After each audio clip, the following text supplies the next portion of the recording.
Getting an upload failed error in Google Drive. Yeah, that can be frustrating, especially when you're trying to back up important files or share documents quickly. The good news is that this problem is usually easy to fix. In this tutorial, I'll show you several effective ways to fix the Google Drive upload failed error in 2026.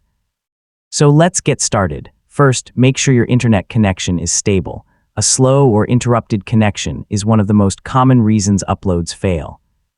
Try opening a few websites or running a quick speed test to confirm your connection is working properly. If your connection looks fine, refresh the Google Drive page and try uploading the file again. Sometimes a temporary browser or session issue is all that's causing the problem.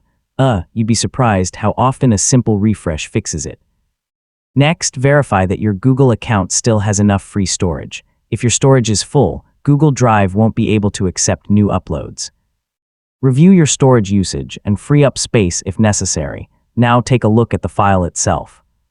Extremely large files, unsupported characters in file names, or corrupted files can sometimes interrupt uploads.